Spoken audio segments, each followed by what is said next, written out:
माँ की बददुआ और छुपा हुआ सच। बददुआ की शुरुआत। गांव के बुजुर्गों का कहना था कि बददुआ कभी खाली नहीं जाती, खासकर जब वह दिल से निकली हो। यही बात रमेश की माँ कमला देवी को अच्छे से पता थी। रमेश एक मेहनती और होशियार लड़का था, लेकिन उसकी किस्मत हमेशा उसके खिलाफ खड़ी रहती। जब वह छोटा था तभी उसके पिता का देहांत हो गया।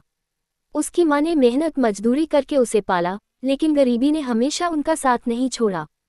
रमेश के गांव में ठाकुर अर्जुन सिंह का बड़ा रुतबा था।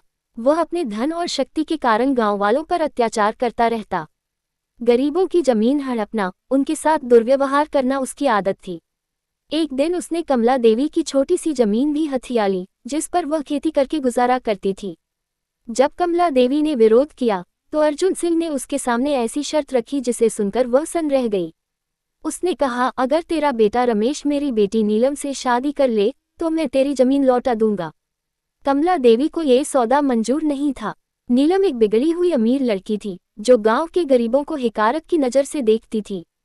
कमला देवी ने गुस्से में अर्जुन सिंह को बददुआ दी, तेरी ताकत, तेरी दौलत, सब कुछ बर्बाद हो जाएगा। जिस जमीन को तूने मेरे हाथों से छीना है, वही तेरी बर्बादी की वजह बनेगी। छुपा हुआ सच। समय बीतता गया। रमेश ने पढ़ाई में कड़ी मेहनत की और एक सरकारी नौकरी पाने में सफल हुआ। वह अपनी मां के साथ गांव से शहर चला गया, लेकिन बदले की आग उसके दिल में जलती रही। इधर अर्जुन सिंह के परिवार में अजीब घटनाएं होने लगी। पहले तो उसकी पत्नी बीमार पड़ गई और फिर अचानक उसकी बेटी नीलम की शादी टूट गई। उसके कारोबार में भी नुकसान होने लगा। गांव में लोग कहने लगे कि यह सब कमला देवी की बददुआ का असर है।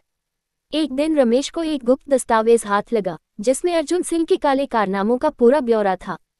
ये दस्तावेज उसके पुराने दोस्त विजय ने दिया, जो कभी अर्जुन सिंह का मुनीम था। इसमें सबूत है कि अर्जुन सिंह ने न केवल तेरी मां की जमीन हड़पी, बल्कि गांव के कई और लोगों के साथ भी धोखा किया।